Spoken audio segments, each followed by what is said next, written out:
Prions tous ensemble. Dieu notre Père, toi qui créas les cieux, la terre, toi qui règnes et diriges l'histoire de l'humanité, toi qui es vivant.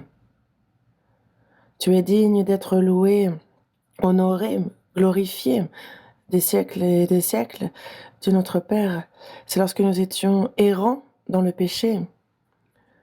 C'est alors que tu nous as appelés à ton Église, qui est le corps saint du Seigneur, que tu as préparé avant même la fondation du monde. Seigneur, tu mourus sur la croix et tu y versas ton précieux sang pour laver tous nos péchés, pour nous pardonner. Et c'est gratuitement et seulement par la foi en ton évangile que tu nous as justifiés, que tu nous as fait naître comme tes enfants. Merci.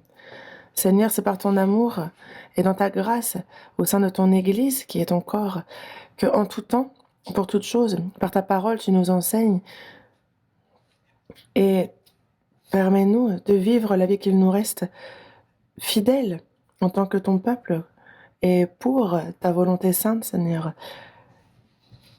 Merci de nous permettre de demeurer jusqu'à présent dans ta grâce. Nous sommes déjà à la 2e semaine de 2024. Dieu, en début d'année, devant toi, il y a ces vœux que nous avons faits, ces plans, ce que nous avons résolu, que durant cette année, Seigneur,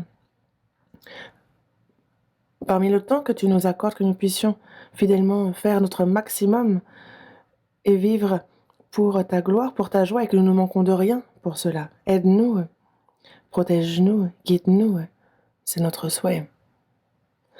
Il y a autour de nous encore beaucoup d'âmes errantes, mortes. Dieu, que ces âmes qui sont prêtes, fais-nous les rencontrer, que l'occasion soit favorable ou non, que nous prêchions ton évangile, que nous soyons justement, que nous puissions faire ton œuvre fidèlement en tant que sacrificateurs pour ton évangile. Dans le monde entier, il y a de nombreux missionnaires qui prêchent ta parole. Les frères et sœurs, où qu'ils soient, Seigneur, sois avec eux. Et par ta puissance sainte, manifeste-la, aide-les, élargis leur vision. Et qu'en cette fin des temps que tu as fixée, que nous sommes les derniers passeurs de ton évangile, tu nous as confié cette mission mondiale pour l'évangile. Utilise-nous précieusement. Que ta puissance, Seigneur, nous l'expérimentions chaque jour et que notre vie soit précieuse pour te glorifier. Le Saint-Esprit est avec nous à cette heure et par ta parole, montre-nous la grâce, remplis-nous de ce dont nous avons besoin. Que nous mangions, que nous buvions, quoi que nous fassions, que nous puissions tout faire et vivre pour ta gloire. Nous avons prié au nom de notre Seigneur qui nous aime. Amen. Ouvrons la Bible. Première épître de Pierre, chapitre 2. Verset 9. Première épître de Pierre, chapitre 2, verset 9. Vous, au contraire, vous êtes une race élue, un sacerdoce royal, une nation sainte, un peuple acquis, afin que vous annonciez les vertus de celui qui vous a appelé des ténèbres à son admirable lumière.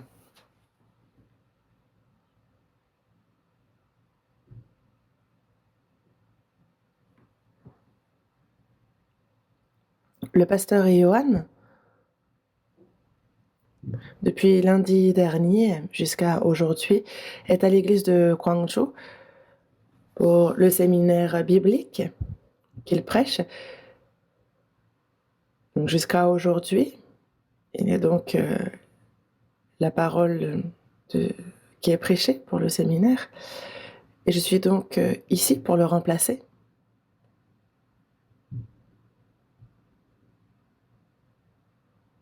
Chaque semaine,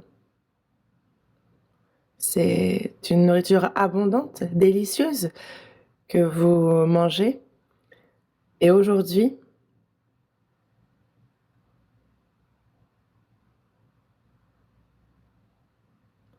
Ce n'est pas le pasteur, mais moi qui suis là.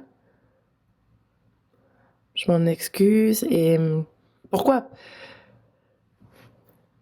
Parce que le pasteur aurait dû être là et prêcher ce matin, mais les saints de Guangzhou l'ont retenu. Et le pasteur est donc à l'église de Guangzhou et c'est moi qui suis ici à sa place. C'est un honneur de me retrouver devant vous et ravi à tous de vous rencontrer. Durant la retraite d'hiver, j'étais déjà là pour prêcher. On se voit bien souvent.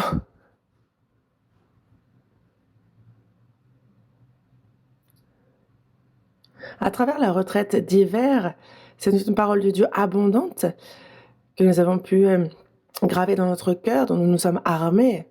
Et jusqu'à présent, en tant que chrétiens sauvés,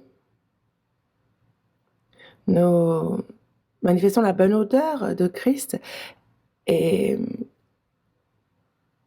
vous avez certainement vécu en étant obéissant à la parole de Dieu.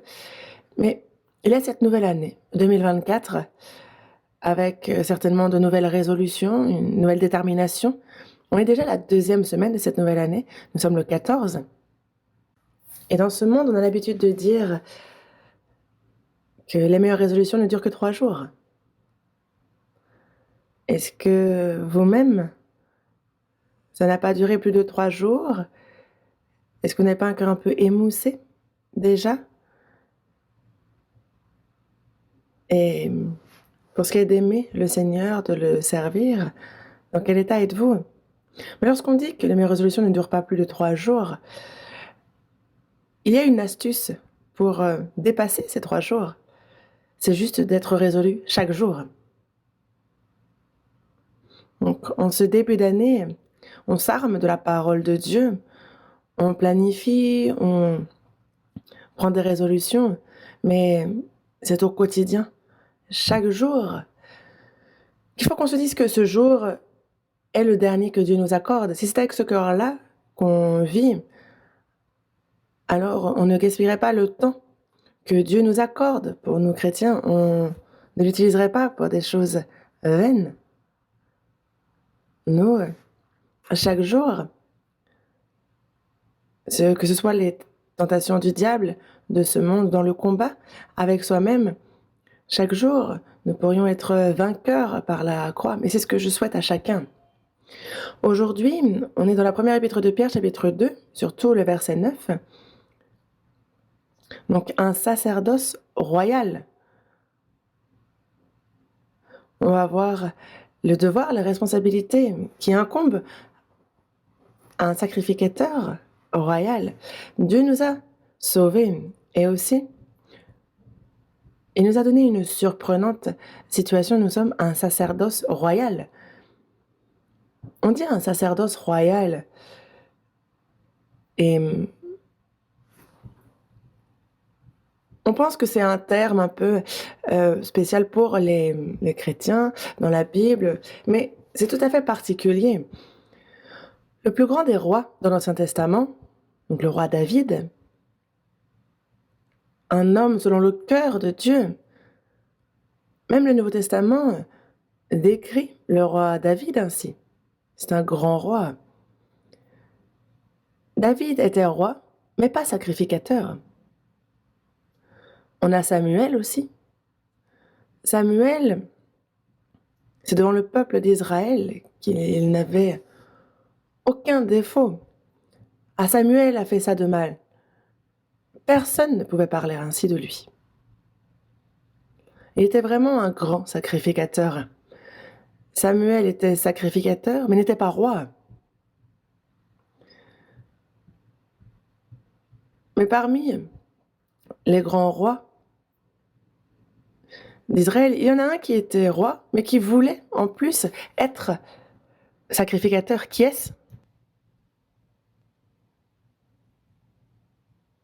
Le roi Osias. Le roi Osias a offert des parfums Pourtant, les serviteurs l'ont arrêté, mais il a quand même été entêté et il a offert cela alors que ce n'était pas à lui de le faire. À ce moment-là, il attrapa la, la lèpre, comme c'est écrit dans la Bible, et donc toute sa vie, il a vécu enfermé à l'écart. Ses enfants l'ont remplacé comme roi et lui a vécu misérablement toute sa vie en tant que lépreux. Et pourquoi c'est arrivé à ce roi? C'est qu'il voulait devenir sacrificateur, quelque chose d'impossible à l'époque pour un roi. Mais ce qui est surprenant, c'est que nous alors, nous sommes un sacerdoce royal. Il est bien dit un sacerdoce royal. Et concernant cela, la Bible, à divers endroits, nous parle de cela. Apocalypse, chapitre 1, verset 6. Ouvrons à Apocalypse, chapitre 1, verset 6.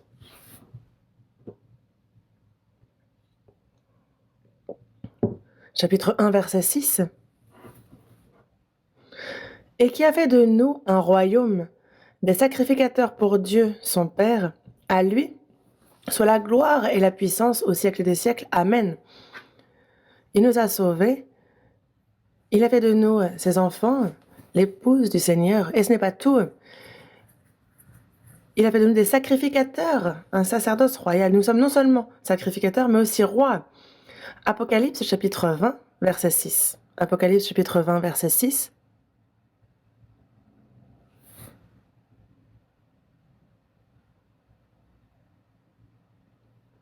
Apocalypse chapitre 20, verset 6. Lisons ensemble. Heureux et saints ceux qui ont part à la première résurrection.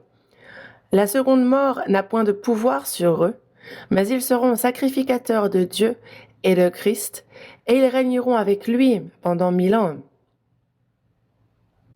Ici, nous sommes sacrificateurs de Dieu et de Christ, et ils régneront avec lui pendant 1000 ans.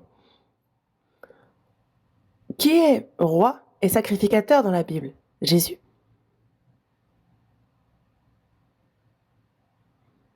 Et qui est celui-ci? C'est Melchisédek. Dans l'Ancien Testament, c'est l'image de Jésus. Donc dans la Genèse, chapitre 14, il y a Abraham qui va sur le champ de bataille, qui revient victorieux. Et c'est à Melchisédek, roi de Salem, qu'il fait apporter du pain et du vin.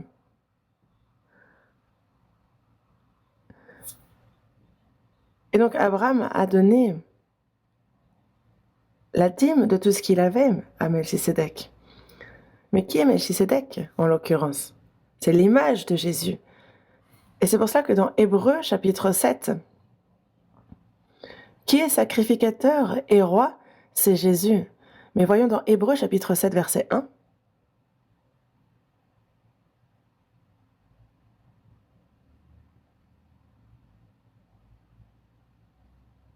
Hébreux, chapitre 7, à partir du verset 1.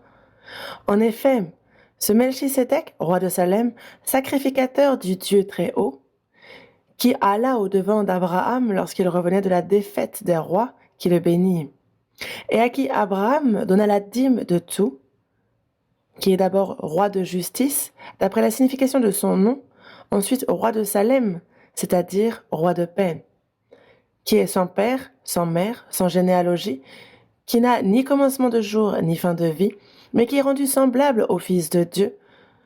Ce Melchisédek demeure sacrificateur à perpétuité. Dans la Genèse chapitre 14, le roi de Salem, Melchisédek, n'a ni père, ni mère, ni généalogie. Il arrive de nulle part. Qui est cette personne? Tous les sacrificateurs dans l'Ancien Testament doivent être de la tribu de Lévi. Mais le roi de Salem, Melchisédek, n'est ni de la tribu de Lévi, il n'a ni père, ni mère, ni généalogie. Il n'est pas même d'une tribu, des 12 tribus de Juda. Qui est-il? Le roi de Salem, c'est-à-dire roi de paix. Dans Isaïe chapitre 9, verset 5, il dit « Un enfant nous est né, un fils nous est donné, et la domination reposera sur son épaule. On l'appellera admirable, conseiller, Dieu puissant, Père éternel et prince de la paix. » Et c'est de Jésus dont on parle, n'est-ce pas? Il est le Seigneur qui nous sauve. Et c'est pour cela que ici, Melchisédek, roi de Salem, et donc roi de paix, c'est Jésus-Christ. Mais qui est Melchisédek? Il est sacrificateur à perpétuité, sacrificateur et roi. Il est et sacrificateur et roi. Jésus-Christ est notre souverain sacrificateur. Il est notre roi, notre sacrificateur, et nous sommes un sacerdoce royal. Jésus est souverain sacrificateur et il est roi. Et de la même manière, toute personne sauvée, tout chrétien, est un sacerdoce royal. C'est vraiment remarquable. Il n'y a aucun roi, aucun sacrificateur qui peut cumuler ces deux positions dans l'Ancien Testament. Mais c'est ce que le Seigneur nous a donné. Une personne qui a un tel privilège, qui sont-ils? Ce sont les chrétiens. Les chrétiens sauvés. On a plus de 8 milliards de personnes vivant sur cette terre. Mais nous, sauvés, profitons de ce privilège. Vous connaissez les contes d'Andersen et vous connaissez l'histoire du vilain petit canard? Un beau jour, il y a une maman cygne qui met son œuf parmi les œufs d'un canard. Et la maman canard couvre ses œufs, mais elle voit un œuf déjà plus grand que les autres. Déjà, l'œuf est différent. Elle couvre et les œufs éclosent. Et donc, il y a de très beaux petits canards. Et il y en a un qui est différent, beaucoup moins mignon. Et donc, la maman canard a beau regarder, elle se dit, lui est différent des autres. Et donc, elle lui frappe le bec. Ses frères et sœurs le mettent à l'écart, le haïssent, d'où le vilain petit canard. Petit à petit, ils grandissent et ils ne se ressemblent pas. Et un beau jour,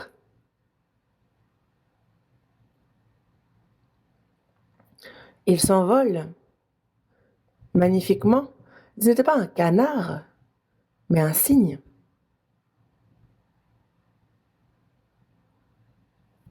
Il avait été mis à l'écart. Dans ce petit monde de canards, il mangeait ce qui est sale. Il a vécu comme vilain petit canard. Imaginez combien il a dû être vexé, déçu.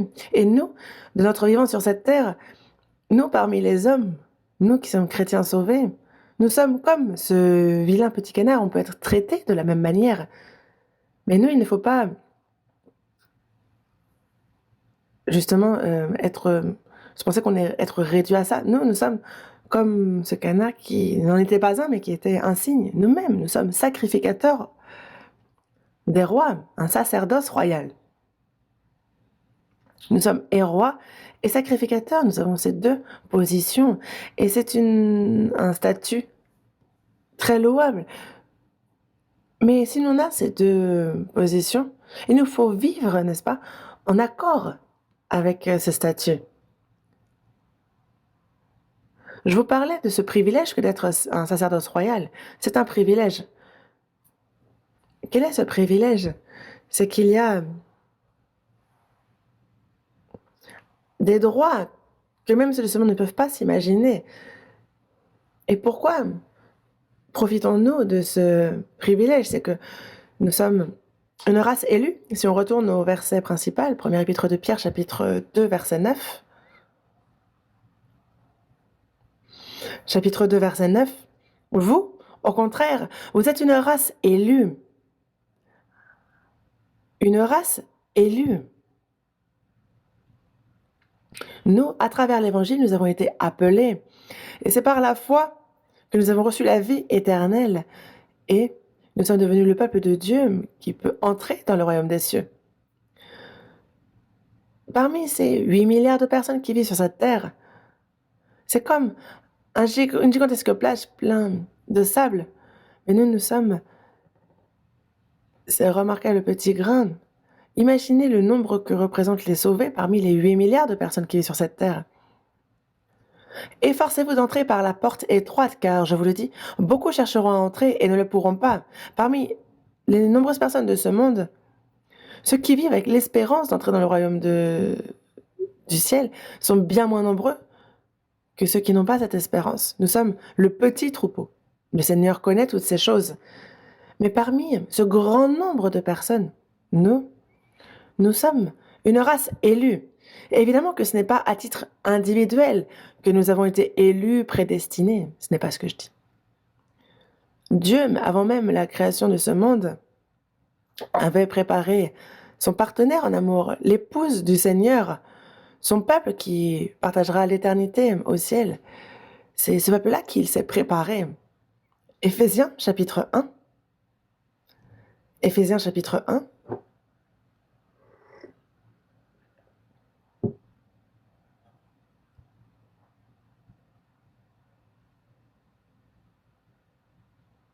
Éphésiens chapitre 1, versets 4 et 5. Versets 4 et 5, lisons ensemble. En lui, Dieu nous a élus avant la fondation du monde pour que nous soyons saints et irrépréhensibles devant lui. Nous ayant prédestinés dans son amour à être ses enfants d'adoption par Jésus-Christ, selon le bon plaisir de sa volonté.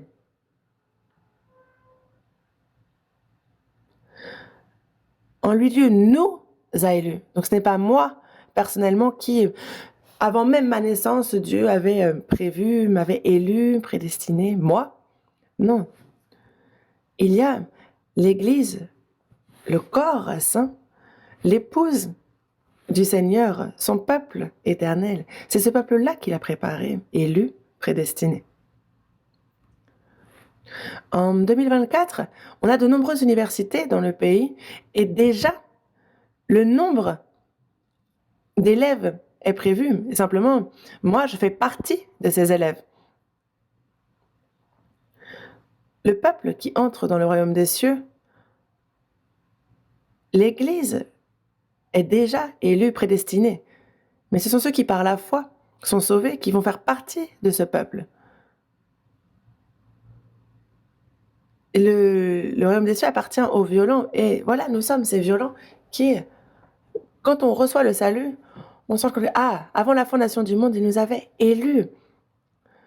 Nous sommes ce peuple élu, et non pas à titre personnel.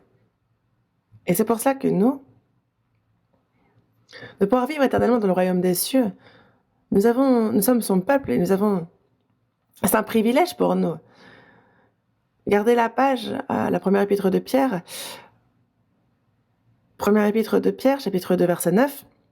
Vous, au contraire, vous êtes une race élue, un sacerdoce royal, une nation sainte. Une nation sainte. Par sainte, on entend qu'on est séparé. Sainte, donc c'est être séparé. Distinguer des gens de ce monde, de l'iniquité dans ce monde, une nation sainte. Nous qui avons été saintement séparés par le Seigneur, une nation sainte. Dans Luc, chapitre 17, verset 21, les pharisiens demandent « Où est le royaume de Dieu ?» Et certains disent « Il est ici » ou « Il est là ». Mais voici, le royaume de Dieu est au milieu de vous. Pour une nation, il faut un territoire, un dirigeant et un peuple. Pour le Seigneur, il y a le royaume des cieux que le Seigneur s'est préparé pour un dirigeant. Qui est le dirigeant? Dans les démocraties, on dit du peuple qu'il gouverne, mais dans le royaume des cieux, Dieu gouverne. Il est le dirigeant. Dans le royaume des cieux, qui est le peuple? Ceux qu'il a déjà depuis la fondation du monde. Prédestinés, élus, c'est nous. Et donc ce n'est pas il est ici, il est là, mais il est déjà là, ce royaume. Il est au milieu de vous. Dans Romains chapitre 14, verset 10, il est dit que le royaume de Dieu, ce n'est pas le manger et le boire, mais la justice, la paix et la joie. En chacun des sauvés, en chacun des chrétiens, dans ce troupeau, il y a l'Esprit de Christ, l'Esprit de Dieu, le Saint-Esprit qui demeure. Et c'est là où est véritablement le troupeau saint. Et parce que ce troupeau est saint, alors notre vie à nous. Comme Dieu l'a dit, vous serez saints car je suis saint. Nous avons reçu la rédemption par la mort de Jésus sur la croix. Nous avons été justifiés, nous sommes devenus saints, mais cette justice-là a pardonné nos péchés futurs, tout a été pardonné. Et ce n'est pas pour autant que l'on peut pécher. Demeurerions-nous dans le péché afin que la grâce abonde? Loin de là, nous, chrétiens sauvés, comme Dieu est saint, nous aussi, il nous faut mener une vie sainte. Nous sommes le peuple, la nation de Dieu, une nation sainte. Il faut que l'on vive séparés de ce monde. Et dans la première épître de Pierre, chapitre 1, versets 15 et 16, on va voir ce passage. Donc, première épître de Pierre, chapitre 1, versets 15 et 16. Versets 15 et 16, lisons ensemble. Mais puisque celui qui vous a appelé est saint, vous aussi soyez saints dans toute votre conduite selon qu'il est écrit. Vous serez saints, car je suis saint.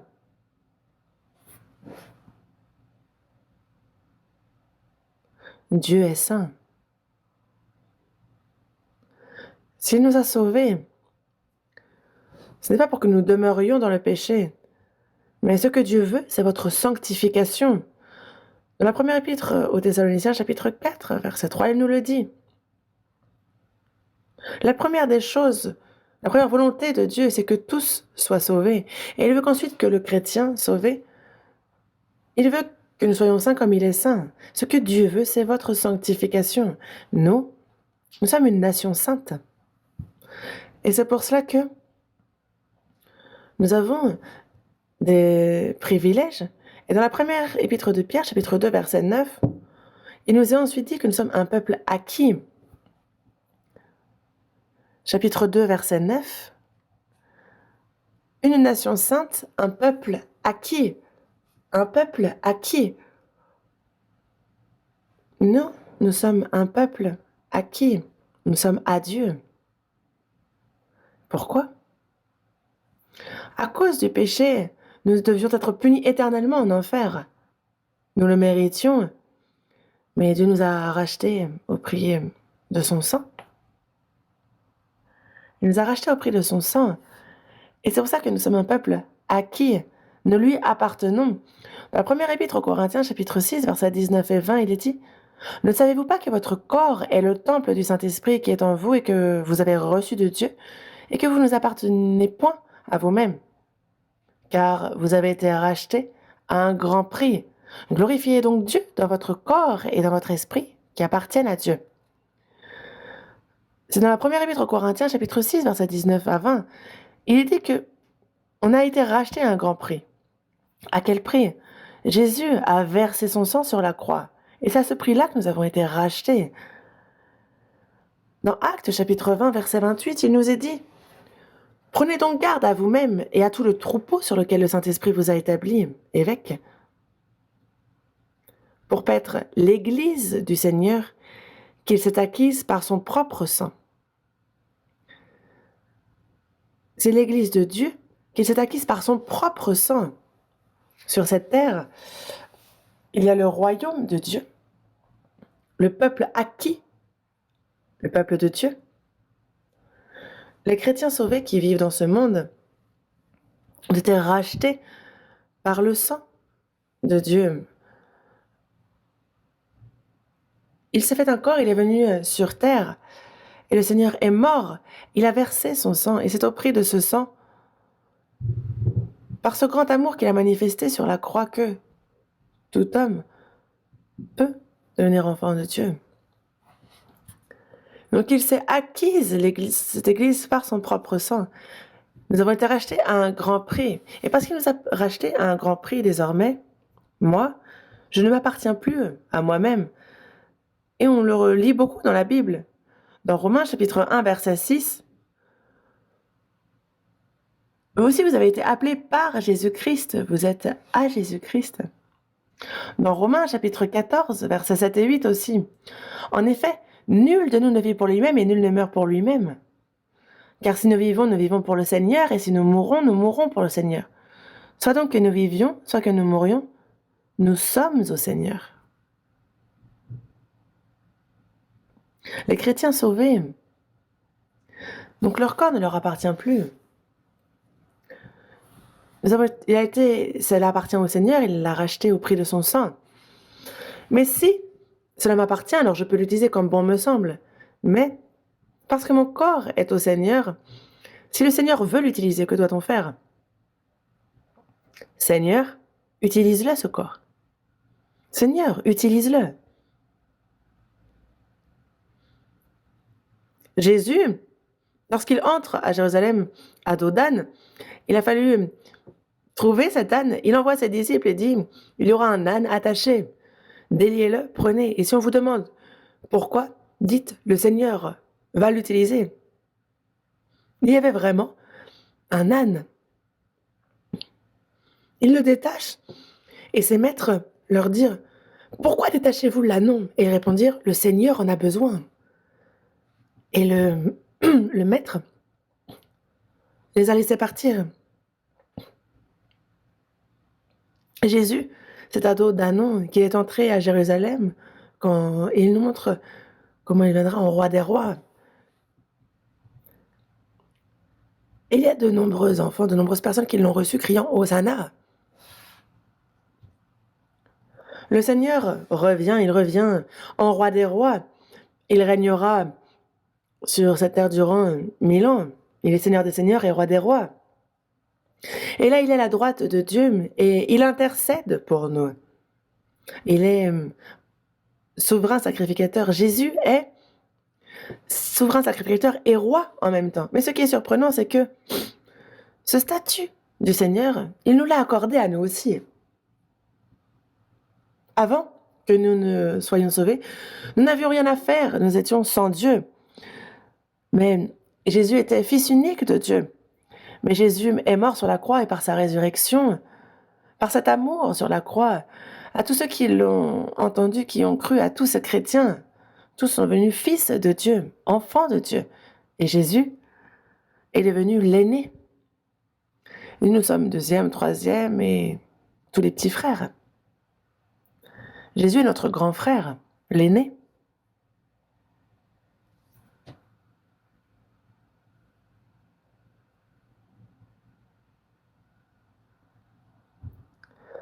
À tous ceux qui l'ont reçu, à ceux qui croient en son nom, elle a donné le pouvoir de devenir enfants de Dieu.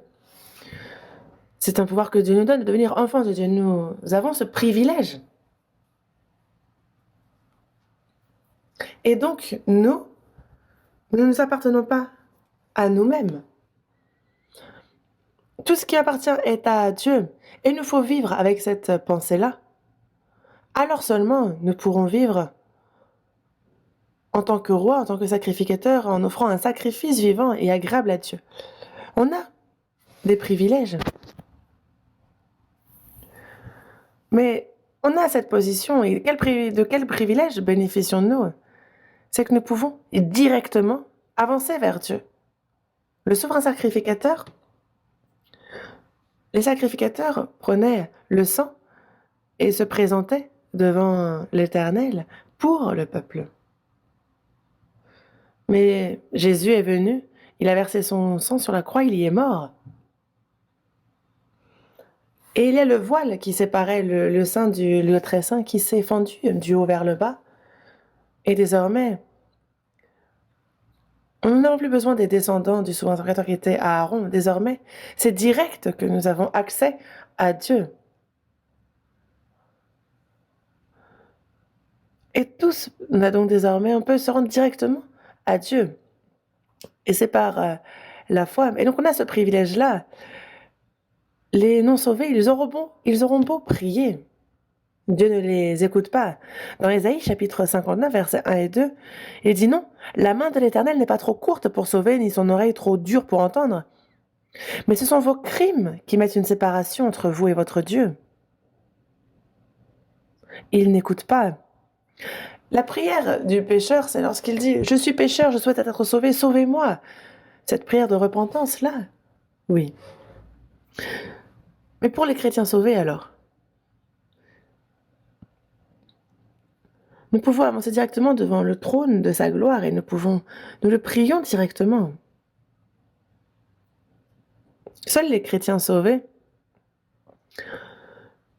peuvent directement honorer, offrir des sacrifices, prier à Dieu. Seuls les sauvés ont ces privilèges-là. C'est pour ça que dans Romains chapitre 12, verset 1, vous connaissez bien ce verset. Je vous exhorte donc, frères, par les compassions de Dieu, à offrir vos corps comme un sacrifice vivant, saint, agréable à Dieu, ce qui sera de votre part un culte raisonnable. À qui s'adresse-t-il? Aux chrétiens sauvés. Le peuple de Dieu, un peuple acquis, une race élue. Il s'adresse ici aux chrétiens sauvés.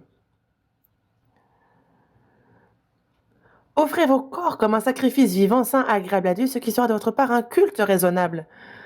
Jésus s'adresse à la femme samaritaine et lui dit: les vrais adorateurs adoreront le Père en esprit et en vérité.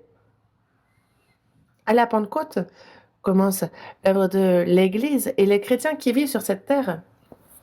On a donc cette nation sainte, ce peuple acquis, cette race élue, l'Église. Et chacun des chrétiens sauvés dans son Église peuvent offrir des sacrifices à Dieu, peuvent offrir leur corps comme un sacrifice vivant, saint, agréable à Dieu. Il y a ce privilège pour les sauver. C'est un privilège. Quel est le deuxième privilège? Le privilège de pouvoir prier.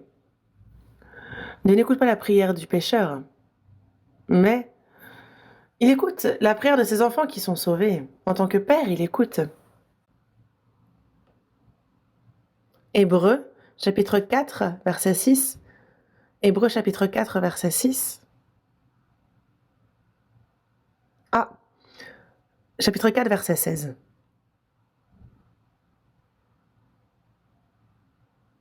Lisons ensemble. Approchons-nous donc avec assurance du trône de la grâce afin d'obtenir miséricorde et de trouver grâce pour être secourus dans nos besoins. C'est une grâce que d'être sauvé et après notre salut, en tant que chrétien, de pouvoir chaque jour, au quotidien, nous réjouir, avoir la grâce de pouvoir vivre pour le Seigneur. Tout cela est grâce. Moi, même d'être assis là à ce moment même, en tant que chrétien sauvé, c'est une grâce.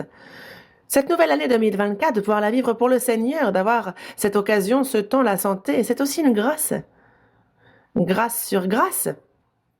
La grâce d'être sauvé. Et il ajoute à cela d'autres grâces. Il nous a donné la vie. Et la raison à cela, c'est afin de nous donner toujours davantage de grâce, toujours plus abondante. Nous nous approchons donc du trône de la grâce. Si on veut s'en approcher, Dieu ne donne pas ce qu'il ne demande pas. Demandez, cherchez, frappez. Les chrétiens sauvés approchent, demandent, cherchent, frappent. Vous ne possédez pas parce que vous ne demandez pas. Vous demandez et vous ne recevez pas parce que vous demandez mal dans le but de satisfaire vos passions. Les chrétiens sauvés vivent dans une grâce abondante, mais pour cela, il faut s'approcher du trône de la grâce. Et qu'est-ce que cela? C'est prier. Ce n'est pas aller vers Dieu et dire, moi je peux faire ci ou ça. Mais il y a tout ce qui m'est impossible par ma force, tout ce que seul Dieu peut faire. Nous, on s'approche avec assurance du trône de la grâce. Nous, on a ce privilège de pouvoir prier. Première épître de Jean, chapitre 5. Première épître de Jean, chapitre 5.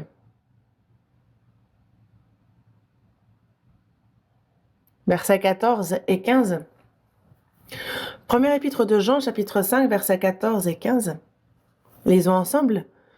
Nous avons auprès de lui cette assurance que si nous demandons quelque chose selon sa volonté, il nous écoute.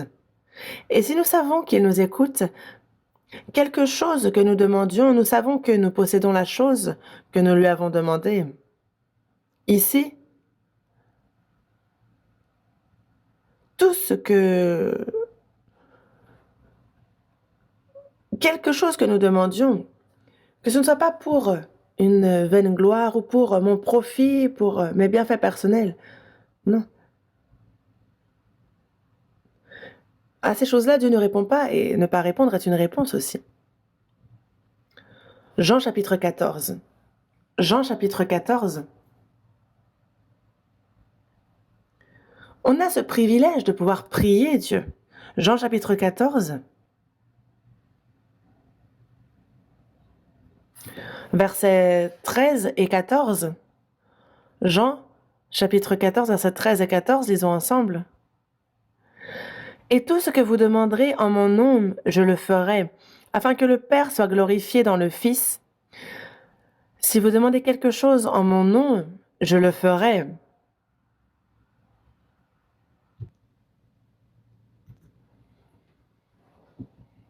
Tout ce que vous demanderez en mon nom, je le ferai. Au nom de qui? Celui qui nous a sauvés, au nom de Jésus-Christ. Et c'est pour ça que lorsque nous prions,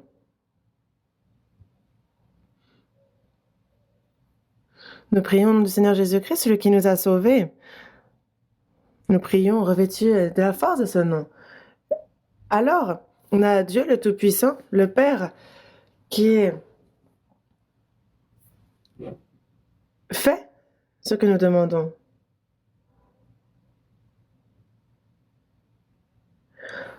Mais la personne qui n'est pas sauvée n'a pas ce privilège-là, alors que nous avons ce privilège. Jésus est riche en miséricorde. Lui a laissé derrière ce trône élevé, il est venu dans ce monde vil, en forme d'homme. Il est venu sur terre et s'est rendu pauvre, lui-même qui était riche, et c'est afin de nous rendre riches. Lui qui est le créateur des cieux et de la terre, on a Dieu le Père, qui est roi des rois, qui dirige l'humanité, qui a créé les cieux et la terre. Celui qui possède toutes choses. Il n'est pas plus riche que Dieu. Mais nous sommes enfants de ce Dieu riche. Mais les chrétiens sauvés, sans parler des biens matériels, mais on peut être... Pourquoi être pauvre? Pourquoi être ainsi non pas dans l'abondance? C'est parce que nous ne demandons pas. Dieu est dans l'abondance. À qui donne-t-il? À celui qui demande, à celui qui cherche, à celui qui frappe. Et nous avons ce privilège-là. Alors pourquoi est-ce que nous ne sommes pas dans l'abondance? Pourquoi est-ce que nous sommes dans la pauvreté? C'est parce qu'on ne demande pas. Nous qui avons ce privilège, il y a ce privilège que Dieu nous a donné. Nous ne l'utilisons pas. Nous avons le privilège de pouvoir prier. Et quel est le troisième privilège que nous avons? Lorsqu'on dit un sacerdoce royal, on a aussi ce privilège en tant que roi, un sacerdoce royal. Quel autre privilège avons-nous? Le privilège de pouvoir être guidé et protégé par Dieu. Ceux qui sont élevés dans la société, ceux qui sont haut placés, ont des gardes du corps, n'est-ce pas? Regardez le président qui se déplace à tel ou tel endroit. Et on voit des gens qui l'entourent. Il a des gardes du corps, au cas où. Au cas où quelqu'un chercherait à lui nuire, il est entouré de gardes du corps. Et nous alors, nous, chrétiens sauvés, nous avons bien plus de garde-corps que le président de la Corée du Sud. Nous avons ces anges qui sont invisibles, qui nous protègent, qui nous gardent. On a ce privilège. Voyons dans la première épître de Jean, chapitre 5. Premier épître de Jean, chapitre 5.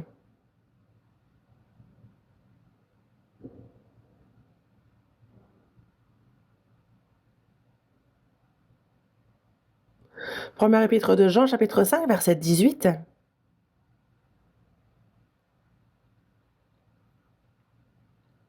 Verset 18, lisons ensemble. Nous savons que quiconque est né de Dieu ne pêche point, mais celui qui est né de Dieu se garde lui-même, et le malin ne le touche pas. Vous voyez?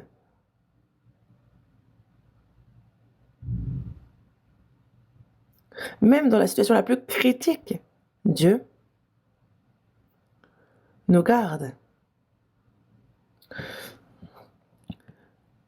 Nous sommes bien plus protégés que n'importe quelle vie VIP dans ce monde. Nous avons ce privilège-là. Un sacerdoce royal. Nous, justement, on fait partie des privilégiés. Oui, nous faisons partie des privilégiés. Mais en même temps, on a ces privilèges. On a aussi responsabilité et devoir qui incombent. Responsabilité et devoir. Vous connaissez l'expression noblesse oblige? Les devoirs des nobles. Si on est noble, on profite de beaucoup de choses, mais à ceux qui ne peuvent en profiter, il faut que l'on soit un exemple, qu'on les protège. C'était les devoirs des nobles. Nous faisons partie des privilégiés. Que devons-nous faire alors? Dieu nous a donné la position de sacrificateur. Qu'est-ce qu'un sacrificateur? Jésus est véritablement souverain sacrificateur, mais ce n'est pas tout. Il a donné son corps en sacrifice sur la croix. Un sacrifice. Un sacrifice, c'est ça. Que ce soit l'Holocauste, le sacrifice d'action de grâce, le sacrifice d'expiation, le sacrifice de culpabilité, tout est un sacrifice. Même l'offrande, ce sont des grains, mais ce n'est pas seulement des grains qu'on offre. Il faut piler, il faut vraiment écraser ce grain pour que ça soit de la fleur de farine. Il faut que la forme primaire disparaisse pour devenir de la fleur de farine. Et on voit que Jésus est venu sur terre. Il a passé 33 ans et demi, et vous voyez la vie qu'il a menée. Il est sans défaut, il est une fleur de farine. Et c'est pareil pour notre vie. En tant que sacrificateur, une vie de sacrifice. Dans Jean chapitre 12, verset 24, vous connaissez ce verset. Si le grain de blé qui est tombé en terre ne meurt, il reste seul, mais s'il meurt, il porte beaucoup de fruits. Il faut mourir pour porter du fruit. Se sacrifier. Alors, le salut d'autrui s'accomplira. Dans Colossiens chapitre 1, verset 24, l'apôtre Paul dit bien que ce qui manque aux souffrances de Christ, je l'achève en ma chair pour son corps qui est l'Église. Sur la croix, Jésus est mort en versant son sang. Et cet amour-là qu'il a manifesté, on le transmet à autrui. Mais ça ne se transmet pas facilement. Il faut qu'il y ait sacrifice de la personne qui prêche, alors ça se transmet. Et c'est ce que doit faire le sacrificateur. Nous avons ce devoir-là. Et je vous le disais tout à l'heure, dans Romains chapitre 12, verset 1, il est dit « Offrez vos corps comme un sacrifice vivant, saint, agréable à Dieu ». Donc il faut offrir nos corps comme un sacrifice vivant. Un sacrifice vivant, donc mourir. À travers l'apôtre Paul, voyez toutes les églises qui ont vu le jour, voyez le nombre de personnes qui ont reçu le salut. Mais regardez la vie de l'apôtre Paul, cette vie même. Il dit « Je ne ferai pour moi-même aucun cas de ma vie comme si elle m'était précieuse, pourvu que j'accomplisse ma course avec joie et le ministère que j'ai reçu du Seigneur Jésus, d'annoncer la bonne nouvelle de la grâce de Dieu. » Dans la première épître aux Corinthiens, chapitre 15, verset 31, « Chaque jour je suis exposé à la mort, je l'atteste, frères, par la gloire dont vous êtes pour moi le sujet, en Jésus-Christ notre Seigneur. »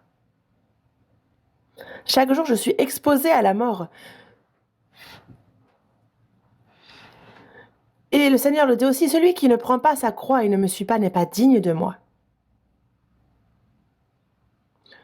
Nous sommes sacrificateurs, nous suivons le Seigneur. Nous marchons dans ses pas. Et pour vivre une vie qui marche, on ne sait pas que devons-nous faire, nous devons prendre notre croix, qui est ce sacrifice.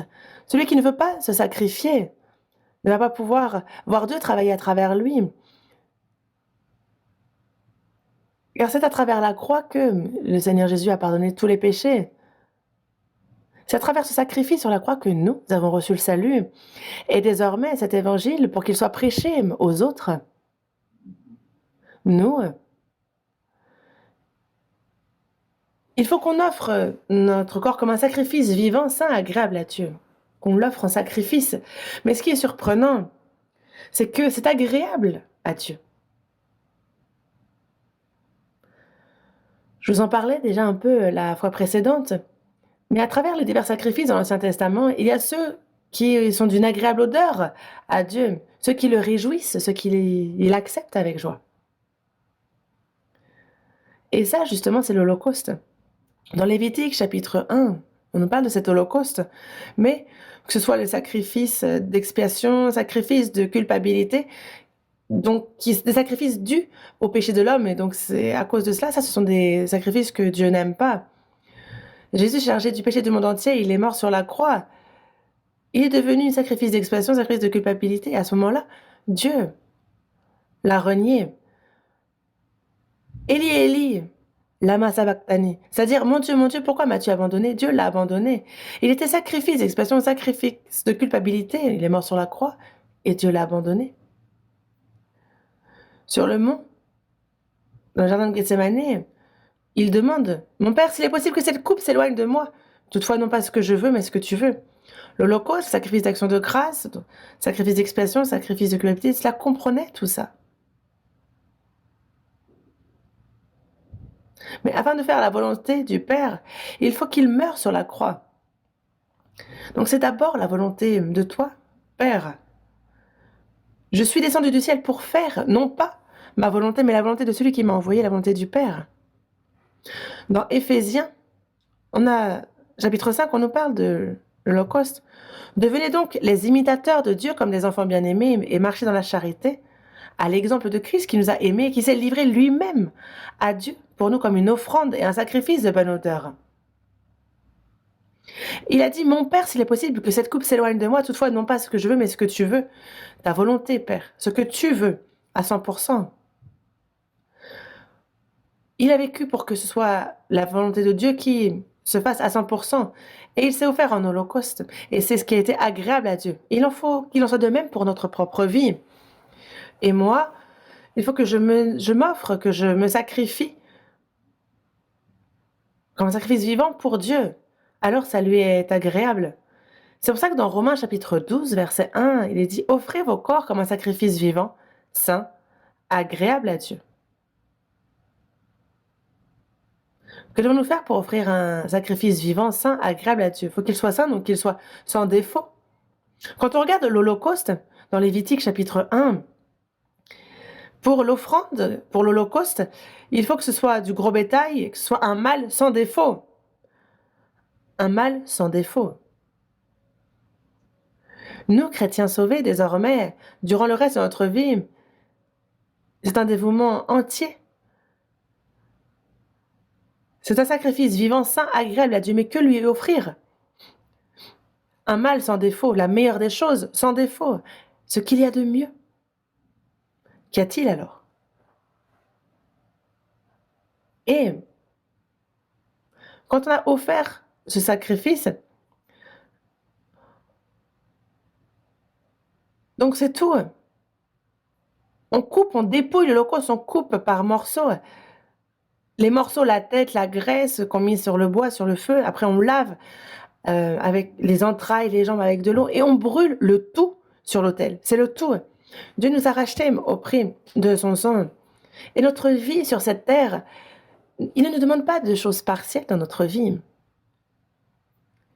Il veut tout de nous. Il me demande tout et je lui donne tout. Est-ce que ça veut dire que j'ai les mains vides désormais? Non. Dieu me demande tout, mais il me comble de bien plus que tout ce que je lui ai donné.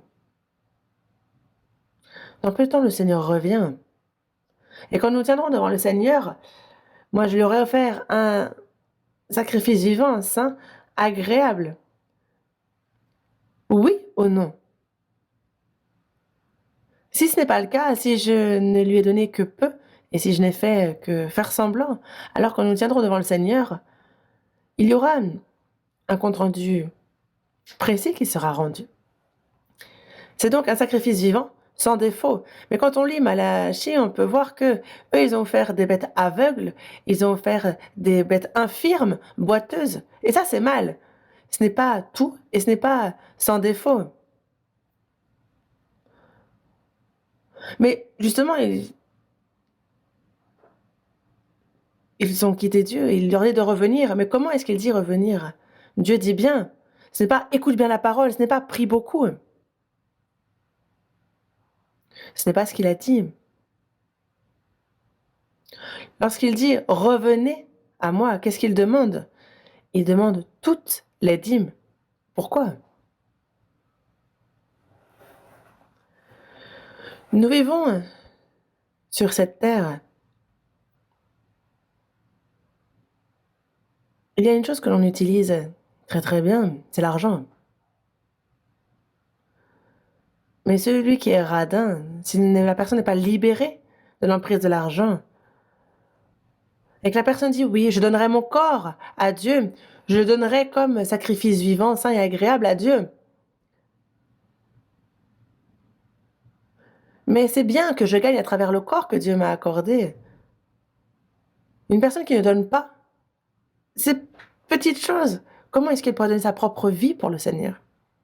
Non, ça ne tient pas. On a Martin Luther, donc qui est à l'initiative de la réforme protestante. Il disait, moi, je ne peux pas croire à celui qui se repent sans donner la dîme. Et on a le baptême, donc on est sous l'eau.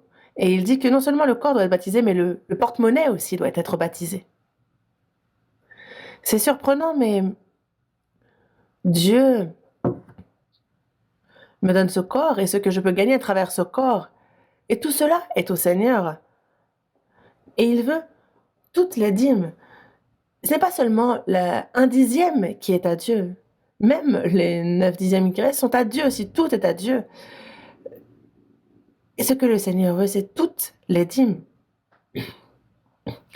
Apportez à la maison du trésor toutes les dîmes afin qu'il y ait de la nourriture dans la maison. Mais mettez-moi à l'épreuve. Vous verrez, on vous donnera, on vous le rendra. Cette année, 2024, vous avez certainement pris de nouvelles résolutions. Mais offrez vos corps comme un sacrifice vivant, saint, agréable à Dieu. Il faut que nos biens matériels, on puisse offrir cela en holocauste et que... Parce que il demande notre corps en holocauste. Mais si je n'arrive même pas à donner mes biens, comment est-ce que je peux donner mon corps, n'est-ce pas?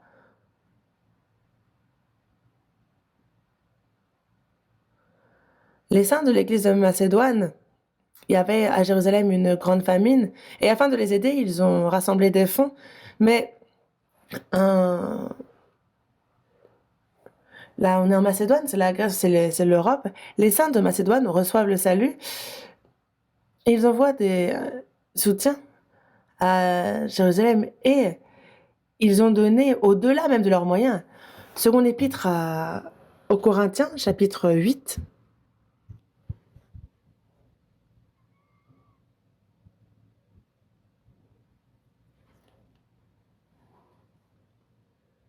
Seconde épître aux Corinthiens, chapitre 8, verset 3.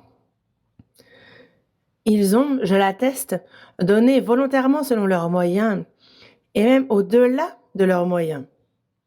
Nous demandons avec de grandes instances la grâce de prendre part à l'assistance destinée aux saints.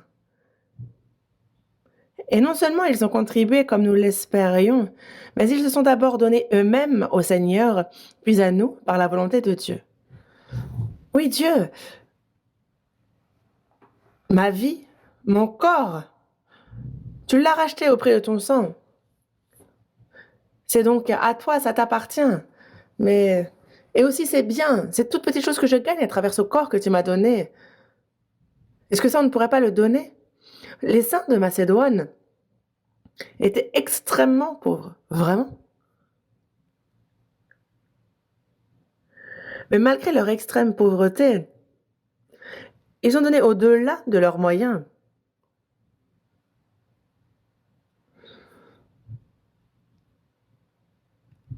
Et ils ont fait cela afin que ce soit précisément utilisé pour l'œuvre sainte de Dieu. Vous connaissez la veuve de Sarepta.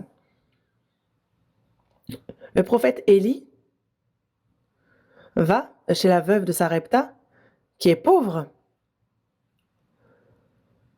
Désormais, il ne lui reste qu'un peu de farine dans un pot, un peu d'huile dans une cruche, et elle pense ramasser 2 morceaux de bois, puis préparer quelque chose pour son fils, et ensuite manger et mourir. Un peu de farine dans un pot, une poignée.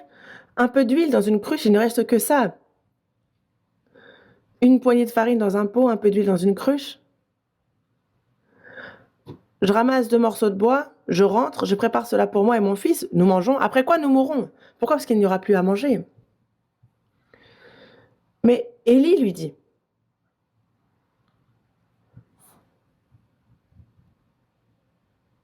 il y a la veuve de Sarepta qui est pauvre, et il lui dit,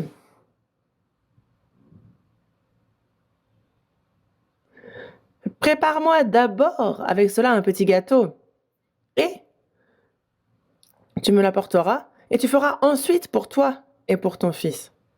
Si la veuve de Sarepta prépare pour le prophète Élie, il n'y a plus pour elle et son fils.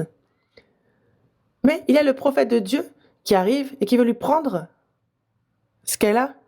Et il dit, prépare-moi d'abord un petit gâteau avec ça. Mais qu'a fait la veuve de Sarepta? Il y a Élie, prophète de Dieu, pour qui elle va faire un gâteau qu'elle va lui donner. Et elle a dit avoir fait, selon la parole d'Élie, dans 1 Roi chapitre 17, versets 15 et 16, elle alla et elle fit selon la parole d'Élie. Elle a obéi. Et pendant longtemps, elle eut de quoi manger, elle et sa famille, aussi bien qu'Élie. La farine qui était dans le pot ne manqua point, et l'huile qui était dans la cruche ne diminua point. Si elle n'avait pas obéi à la parole du prophète, si elle n'avait pas d'abord préparé ce gâteau,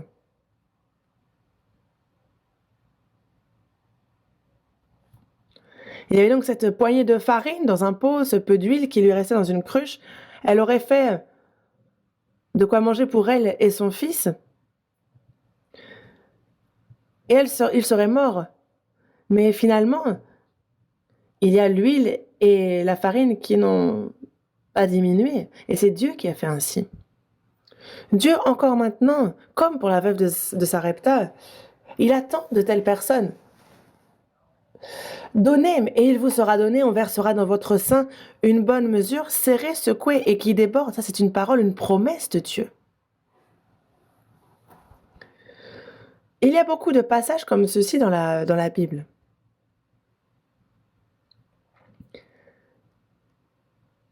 Mais il y a ceux qui ne donnent pas tout à Dieu et qui, au contraire, trompent Dieu.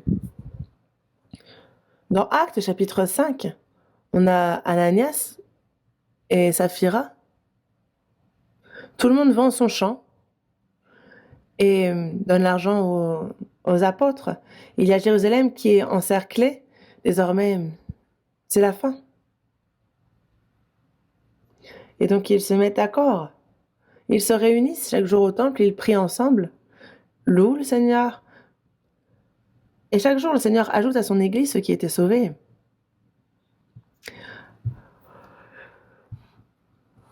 Et à l'époque, on a, donc c'est les premiers des églises, on a Anania, Saphira, on a ce couple qui meurt.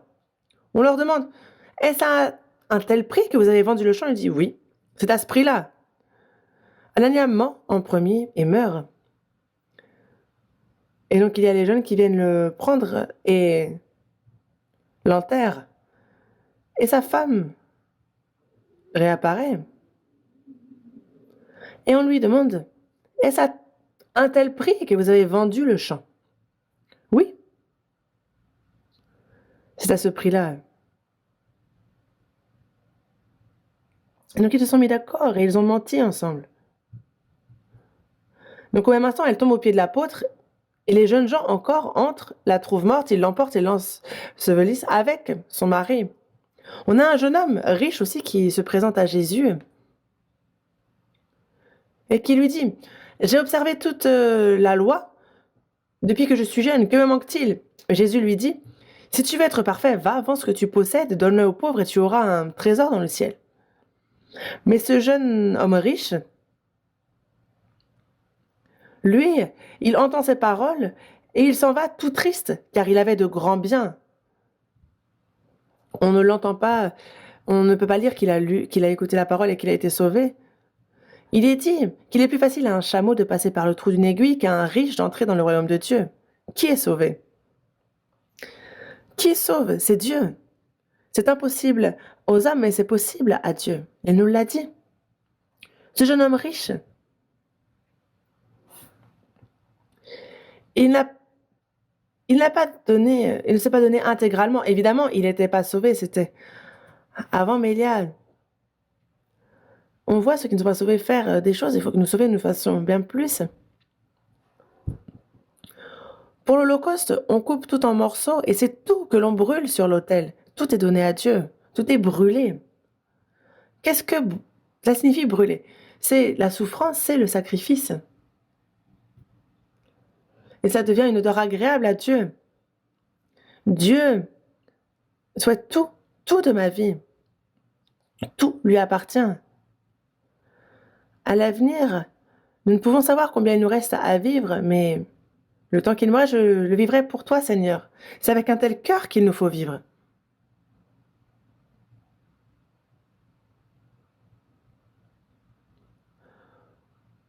Quand nous serons devant le Seigneur, la question sera posée. Est-ce que nous avons tout donné au Seigneur ou est-ce que nous avons été radins? Ce sera différent pour chacun. Il y a une histoire qui dit que dans un pays lointain,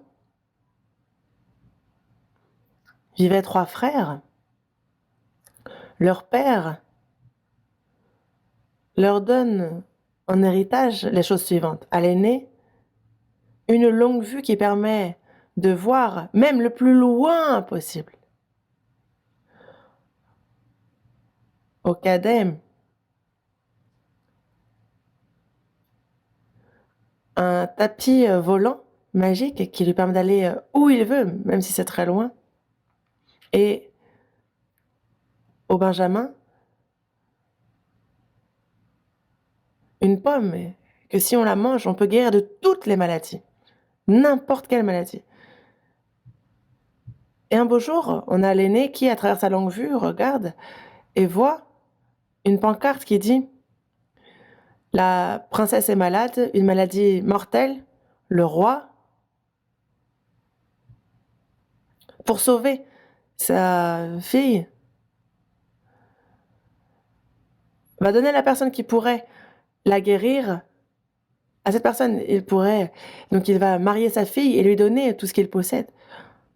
Et tout ce qu'un roi possède, c'est beaucoup.»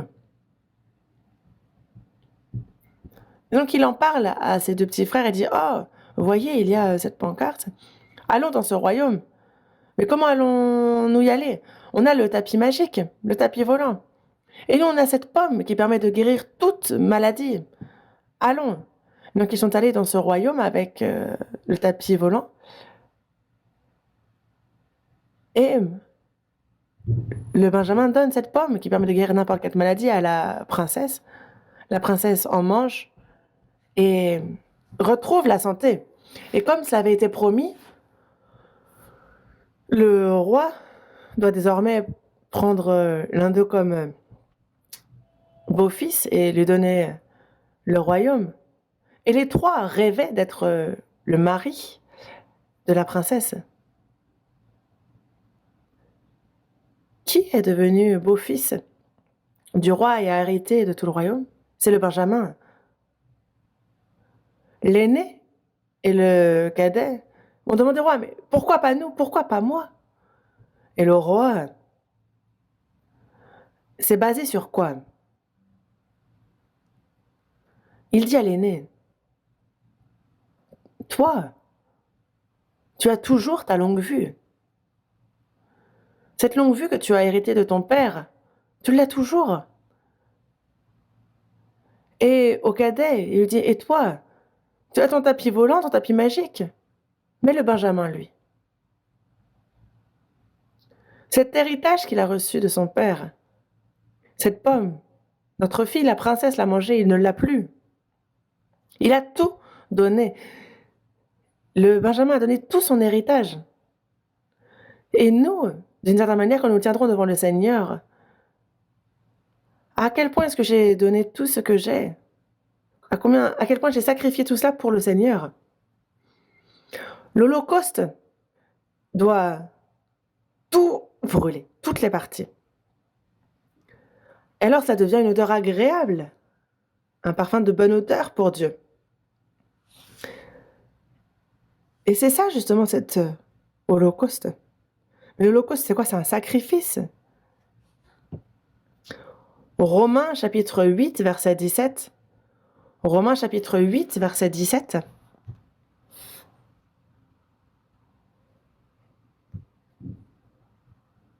Romains chapitre 8, verset 17. Lisons ensemble.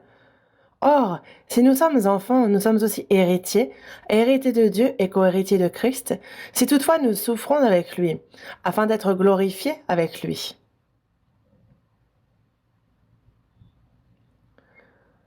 Nos légères afflictions du moment présent produisent pour nous, au-delà de toute mesure, une grande gloire. Dans la seconde épître aux Corinthiens, chapitre 4, verset 17, c'est ce qui nous est dit. Nos légères afflictions du moment présent. C'est un peu comme cette souffrance quand on passe par le feu. Cette souffrance, cette douleur, on ne la veut pas, mais c'est momentané. Mais lorsque nous tiendrons devant Dieu, alors il y aura cette couronne, cette rétribution. Dans Philippiens chapitre 1 verset 29, il nous le dit aussi. Il vous a été fait la grâce par rapport à Christ, non seulement de croire en lui, mais encore de souffrir pour lui. C'est ce qui nous est dit. Et vous, savez-vous qu'en Équateur, c'est vraiment une période critique. Notre église en Équateur, il y en a dans plusieurs endroits. Évidemment que dans d'autres régions à l'étranger, il y a de nombreuses difficultés, mais en ce moment même, l'église qui souffre, c'est l'église d'Équateur. Il y a de ça quelques jours encore, il y avait un séminaire qui réunissait de nombreuses personnes. Et il y a la mafia qui a en prison fait un incident qui font que le gouvernement a mis un arrêté qui fait que le séminaire a été arrêté, les gens ne peuvent pas se retrouver, se réunir. Et il y a justement des jeunes Américains qui sont allés vers la tribu en Amérique du Sud pour leur prêcher l'évangile. Et il y a ces flèches qui les ont transpercés, ils sont morts là-bas. Parmi ces jeunes, il y avait Jim Elliot. Et encore maintenant, si vous allez en Équateur,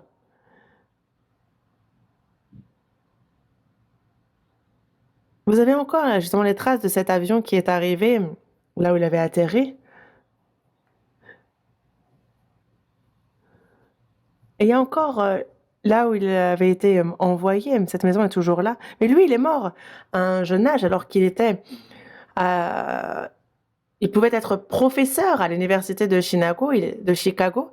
Il avait même été embauché, mais il a laissé ça de côté. Il a rejeté cette offre.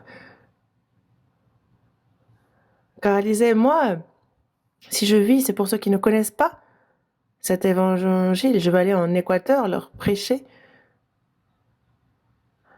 C'est tribus laisser de côté les honneurs, la gloire, la prospérité dans ce monde et vivre pour le Seigneur avec sa femme, son fils et donc aller en Équateur. Mais une fois en Équateur,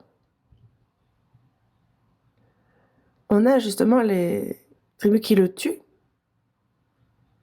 À ce moment-là, il y a les médias américains qui disent « Ah, un missionnaire qui meurt ainsi, quel dommage, c'est une perte ». Mais il y avait un journaliste d'une revue chrétienne qui s'adresse à sa femme et qui lui dit: «Ah, une tragédie!» Et il essaie de la consoler par ces mots. Mais la femme de Jim Elliot dit: «Cher journaliste, arrêtez-vous ici. Une tragédie, dites-vous? Mon mari, c'est le but même pour lequel il s'est rendu là-bas. C'est afin de donner sa vie pour, pour eux.»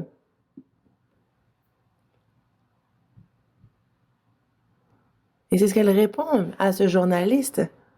Lorsqu'il était à l'université de Chicago, elle lui montre justement les notes qu'il prenait durant les méditations. Et parmi elles, il était écrit, donc j'ai mes notes, lorsqu'il était à l'université, il écrivait justement lorsqu'il méditait, il a dit: «Mon Dieu, je ne demande pas une longue vie, mais je souhaite être utilisé pour ton œuvre durant ma vie et que je m'enflamme pour toi, que ma vie soit consumée pour toi.»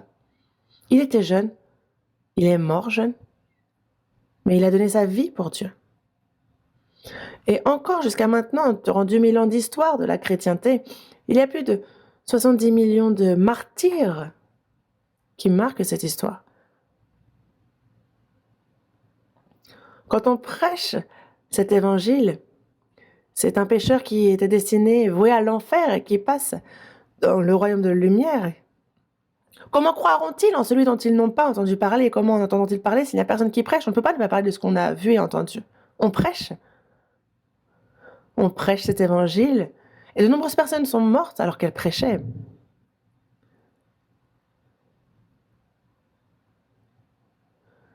L'apôtre Paul l'a bien dit: je porte sur mon corps les marques. Je comble les souffrances qui me manquent. Jésus est mort sur la croix et moi je fais le reste. Cette année peut être la dernière pour nous, pour chacun d'entre nous. On ne sait quand le Seigneur va revenir. Moi, je pensais qu'il viendrait l'année prochaine, mais il n'est pas venu. Et il nous donne cette année encore. Cette année, dites-vous que c'est la dernière pour votre vie. Et quand nous irons vers le Seigneur nous demandera: moi, je suis mort pour toi. Et toi, qu'as-tu fait pour moi? Je pense que c'est ça en particulier qu'il nous demandera. Nous sommes un sacerdoce royal. Mais c'est afin que l'on annonce les vertus de celui qui nous a appelés des ténèbres à son admirable lumière. Le Seigneur va nous demander: moi, je suis mort pour toi. J'ai été jusqu'à mourir pour toi, et toi, qu'as-tu fait pour moi? Combien d'âmes as-tu guidé à moi?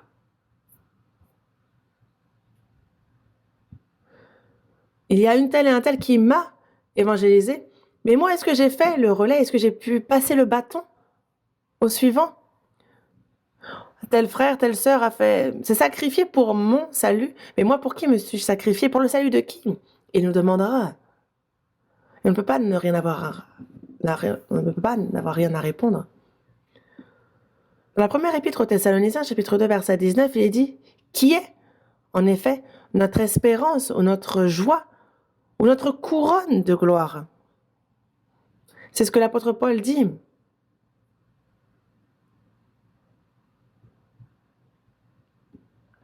On se sacrifie, on fait des efforts pour la prédication de l'évangile. Et à travers cet évangile, les hommes sont sauvés. C'est le peuple de Dieu qui se forme. Et ces frères et sœurs sont donc notre espérance, notre joie et notre couronne de gloire. Non seulement notre espérance, notre joie et notre couronne de gloire, mais aussi donc pour tout le peuple et aussi pour moi personnellement. Et on recevra selon les œuvres que nous avons faites dans notre corps. Et donc la rétribution sera pour chacun personnellement. Comment ai-je vécu pour le Seigneur depuis que je suis sauvée? Et selon comment j'aurais vécu, combien de fruits j'aurais apporté, comment j'aurais glorifié Dieu? Dans Jean chapitre 15, verset 8, il dit que si vous portez beaucoup de fruits, c'est ainsi que mon Père sera glorifié. Jésus est venu sur terre pour sauver les pécheurs. Et encore maintenant, ce qui réjouit le plus le Père, Ce n'est pas 99 brebis qui n'ont pas besoin de repentance, mais il se réjouit d'avoir retrouvé une brebis qui était égarée. Un pécheur. Et nous, ce que nous faisons, c'est ça. Nous cherchons cette brebis égarée. Nous prêchons l'évangile.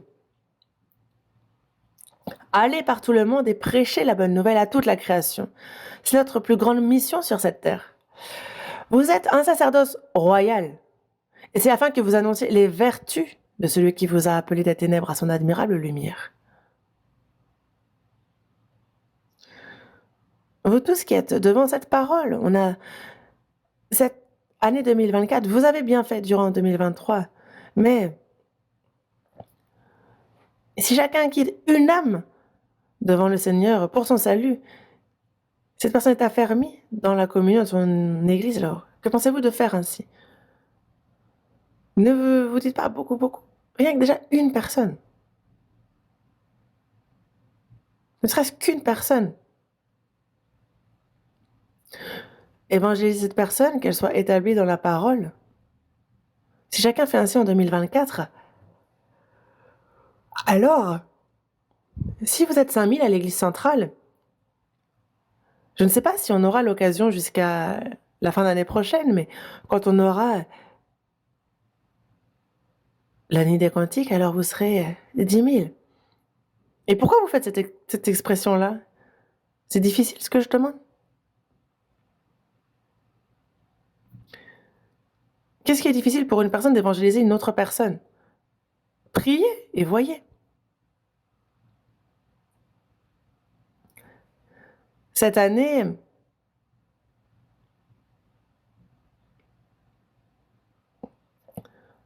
que 50 personnes soient sauvées, 100 personnes soient sauvées, c'est le but de l'Église. Ça paraît complètement difficile. 50 personnes, 100 personnes, mais si une personne évangélise une personne. Il y a ceux qui évangélisent plus d'une personne.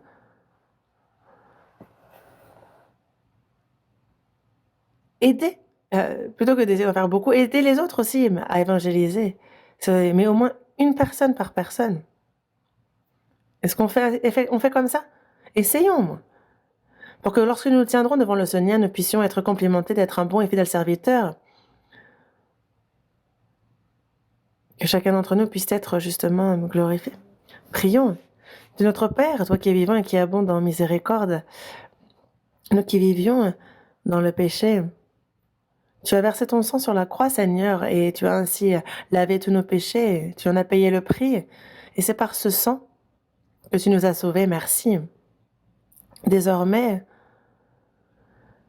nous qui avons été rachetés au prix de ce sang précieux, nous savons que le reste de notre vie, qui ne m'appartient plus, nous ne la vivons pas pour nous, mais pour toi. Fais-nous vivre pour toi le reste de notre vie. Tu as fait de nous un sacerdoce royal, afin que nous annoncions les vertus de celui qui nous a appelés des ténèbres à son admirable lumière.